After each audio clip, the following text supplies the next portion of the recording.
안녕하세요. 오늘 저희가 함께 파헤쳐볼 자료는 여러분이 보내주신 보험업계 관련 최신 뉴스 기사 10개입니다. 네, 안녕하세요. 이 기사들 그냥 쭉 나열하는 걸 넘어서요. 이 속에 숨어있는 진짜 의미, 그러니까 이게 보험 소비자인 우리 돈과 권리에 어떤 영향을 미치는지 그 핵심을 한번 제대로 짚어보겠습니다. 네, 아주 흥미로운 기사들을 보내주셨어요. 이게 겉으로 보면 다 다른 얘기 같지만 한 발짝만 떨어져서 보면요, 거대한 줄다리기가 보입니다. 줄다리기요? 네, 한쪽에는 어떻게든 손실을 줄이고 이익을 늘리려는 보험사나 빅테크 기업들이 있고요. 다른 한쪽에는 자기 권리를 지키려는 소비자와 감독기관이 아주 팽팽하게 맞서고 있는 거죠. 아, 그런 구도군요. 오늘 우리가 나눌 모든 이야기는 바로 이 거대한 힘겨루기의 여러 단면이다. 이렇게 보시면 딱 맞을 것 같습니다. 힘겨루기, 구도가 확 명확해지네요. 그럼 그 싸움의 가장 치열한 현장부터 시작해보죠. 바로 내 돈, 그러니까 보험금을 둘러싼 갈등입니다. 그렇죠. 가장 민감한 부분이죠. 첫 기사부터 내용이 심상치 않은데요. 일부 보험사가 암 환자를 거의 사기꾼 취급하면서 강압적으로 조사했다는 내용이에요. 아니, 치료를 앞둔 환자 생활까지 캐고 다니면서 압박했다니 이건 좀 심한 거 아닌가요? 이건 심한 정도가 아니죠. 보험 시스템의 가장 어두운 민낯을 보여주는 사례라고 봐야 합니다. 민낯이요? 네, 이게 그냥 몇몇 조사관이 잘못했다 이런 문제가 아니거든요. 보험사들은 손해율이라는 지표에 거의 목숨을 겁니다. 아, 그 들어온 돈 대비 나가는 돈 비율이요? 맞습니다. 이걸 낮추는 게 제일 중요한 과제예요. 그러다 보니 위탁 손해사정업체들을 압박하죠. 보험금 지급 최대한 억제해라. 이런 무언의 압력이 가해지면 그 끝에 있는 조사관들은 실적 때문에 무리한 조사를 할 수밖에 없는 그런 구조가 만들어지는 겁니다. 결국은 그 구조적인 문제라는 말씀이시군요. 그렇죠. 그런데 또 다른 기사를 보면 금융감독원이 진화하는 보험 사기에는 또 캐를 빼들었다고 하거든요. 병원이랑 짜고 진료 기록을 조작하거나 비만 치료제를 실손보험으로 타내려는 시도 같은 것들이요. 네, 그런 부분도 있죠. 물론 보험 사기는 없어져야 하지만 한쪽에선 보험사가 환자를 압박하고 다른 쪽에선 금감원이 소비자를 압박하는 모양새라니 이거 소비자 입장에선 좀 혼란스러운데요. 바로 그 지점이 핵심입니다. 양쪽 다 정의를 내세우는데 그 칼날의 방향이 다른 거죠. 방향이 다르다. 네, 금융당국이 보험 사기를 잡는 거 중요합니다. 소수의 사기꾼 때문에 다수의 선량한 가입자 보험료가 오르는 걸 막아야 하니까요. 실제로 보험 사기 방지 특별법 이게 개정돼서 이제 사기 때문에 억울하게 할증된 보험료를 돌려받을 길도 열렸고요. 오, 그건 좋은 소식이네요. 하지만 중요한 건 균형입니다. 금융당국이 보험 사기 잡는 데만 열을 올리는 동안에 과연 보험사가 힘없는 환자에게 가하는 합법의 탈을 쓴 폭력은 제대로 감시하고 있는지 이걸 우리가 되물을 필요가 있다는 겁니다. 그러네요. 보험 사기라는 이름 아래 소비자의 정당한 권리까지 위축될 수 있다. 이런 경고로 들립니다. 맞습니다. 이런 힘의 불균형이 보험금을 줄 때만 나타나는 건 아닌 것 같아요. 애초에 보험을 팔 때부터 문제가 시작되는 경우도 있잖아요. 그렇죠. 많죠. 20대 사회초년생에게 치매보험을 판 농협지점 이야기가 딱 그런 사례 같은데요. 맞습니다. 앞에서 말한 강압적 조사가 보험금을 안 주려는 힘의 남용이라면 이건 필요 없는 상품을 팔려는 힘의 남용이죠. 필요 없는 상품? 사실상 20대에게 치매보험은 로또 당첨 확률보다 낮은 위험에 대비하는 거랑 비슷합니다. 중간에 깨면 원금 손실도 크고요. 그런데 왜 이런 상품을 팔았을까요? 은행이라는 신뢰를 등에 업은 거죠. 그리고 금융 이해도가 낮은 청년층의 불안감을 자극한 거고요. 잠깐만요.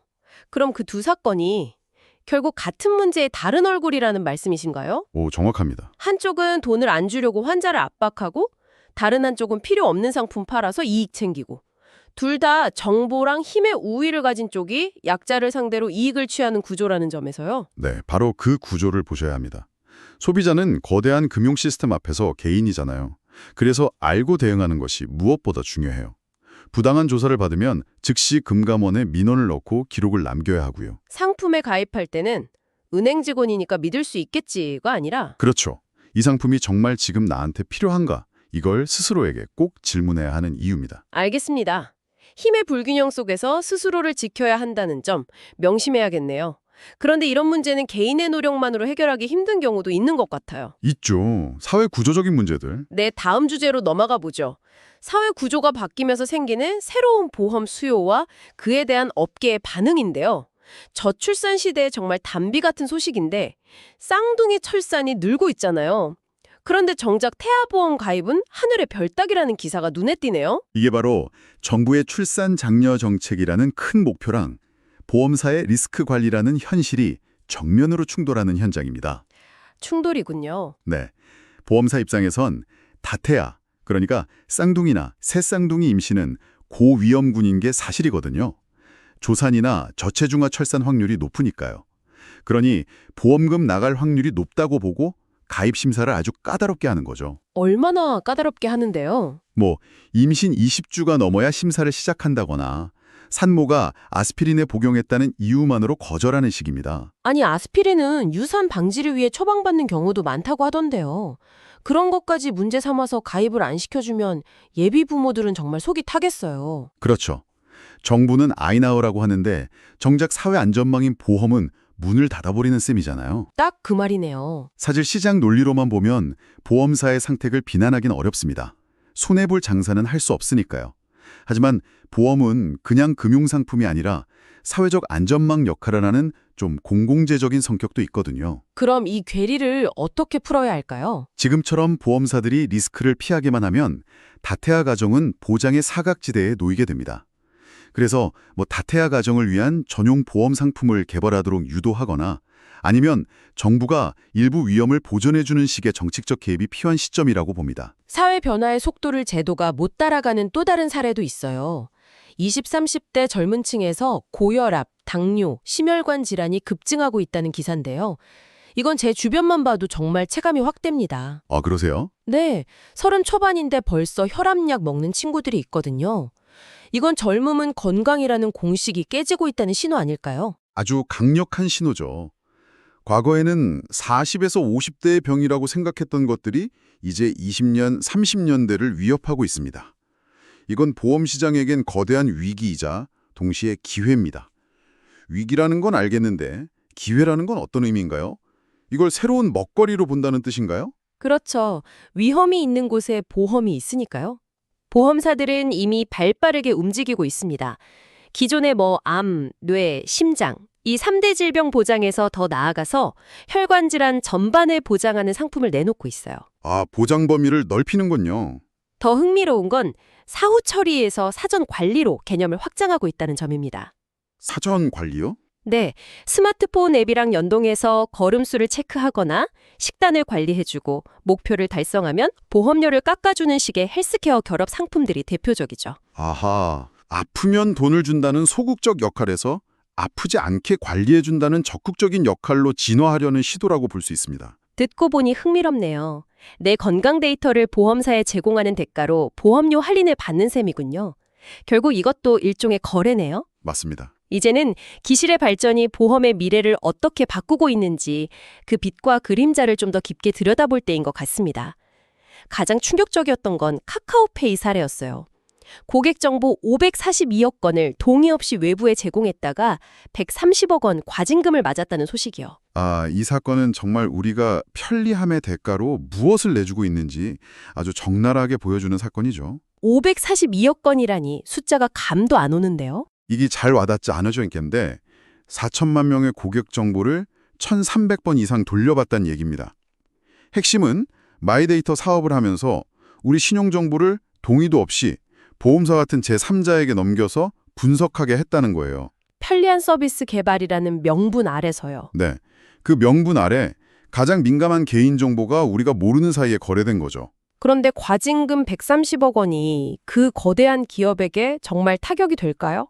어찌 보면 그냥 사업상 비용으로 처리하고 넘어갈 수도 있는 수준 아닌가요? 아주 날카로운 질문입니다.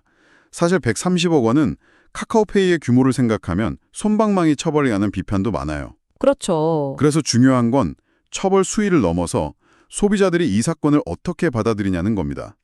이 사건을 계기로 우리가 앱 설치할 때 무심코 누르는 전체 동의 버튼의 무게를 다시 생각하게 됐다면 그게 진짜 변화의 시작입니다. 아, 내 정보의 주권은 나에게 있다는 인식. 바로 그겁니다.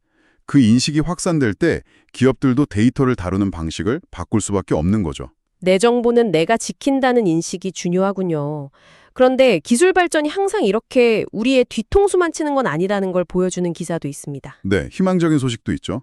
미국의 한 보험사가 테슬라의 완전 자율주행 FSD 기능을 쓰면 보험료를 무려 50%나 깎아주겠다고 선언했다는 소식인데요. 이건 정말 파격적인데요. 이건 보험의 패러다임이 거의 100년 만에 바뀌는 신호탄이라고 봐야 합니다. 100년 만에요? 네, 지금까지 자동차 보험료는 전적으로 운전자인 인간을 기준으로 책정됐습니다. 나이, 운전 경력, 사고 이력 같은 것들이요. 인간은 실수하는 존재라는 걸 전제로 한 거죠. 그렇죠. 하지만 FSD 같은 기술은 인간보다 시스템이 더 안전하다는 데이터를 기반으로 하는 겁니다. 그렇다면 앞으로는 제 운전 실력보다 제 차의 소프트웨어 버전이 보험료에 더 큰 영향을 미칠 수도 있다는 말씀이시군요. 바로 그겁니다. 이건 단순히 테슬라 운전자 보험료가 싸진다 이런 차원의 얘기가 아니에요. 한번 상상해 보세요. 네? 미래에는 보험사가 우리에게 최신 자율주행 소프트웨어 업데이트를 안 하셨네요. 그래서 다음 달 보험료는 20%를 할증됩니다. 이렇게 통보할 수도 있습니다. 와... 안전운전의 정의가 인간의 기술에서 기술에 대한 선택으로 바뀌는 거죠. 더 나아가 사고가 났을 때 책임 소재도 복잡해지고요. 운전자인 나, 자동차 제조사, 통신사 중에 누가 책임져야 할까요? 보험 산업의 근간을 뒤흔드는 거대한 변화가 이미 시작된 겁니다. 와, 정말 생각할 거리가 많네요. 오늘 여러 기사를 통해 보험업계의 현재와 미래를 깊게 들여다봤습니다. 정리해보면 보험사와 소비자 사이의 힘겨루기는 여전하고 사회와 기술의 변화는 그 싸움의 양상을 완전히 새롭게 바꾸고 있군요. 맞습니다. 카카오페이 사례처럼 기술은 나도 모르는 사이에 내 정보를 무기로 만들어서 기억의 배를 불릴 수도 있고요. 반면에 자율주행차 사례처럼 그렇죠. 기술이 위험 자체를 줄여서 모두에게 혜택을 줄 수도 있습니다. 중요한 건 이 모든 변화의 소용돌이 속에서 이게 나한테 정말 유리한가? 그리고 내가 내주는 것과 얻는 것은 무엇인가? 이걸 끊임없이 질문하는 자세입니다. 아는 만큼 보이고 질문하는 만큼 내 권리를 지킬 수 있다. 바로 그겁니다. 그렇군요. 오늘 나눈 이야기들을 종합해보니 마지막으로 이런 질문을 던져보고 싶어집니다. 지금까지의 보험이 사고나 질병 같은 물리적 위험으로부터 우리를 지켜줬다면 미래의 보험은 어쩌면 다른 것에 보장해야 할지도 모르겠습니다. 예를 들면 어떤 걸까요? 예를 들어 내 데이터가 나쁜 의도로 사용될 위험 혹은 나를 평가하는 알고리즘의 오류로부터 나를 보호해주는 그런 보험 말이죠. 여러분이 미래에 정말로 보장받고 싶은 위험은 무엇인가요? 한 번쯤 생각해 보시면 좋겠습니다.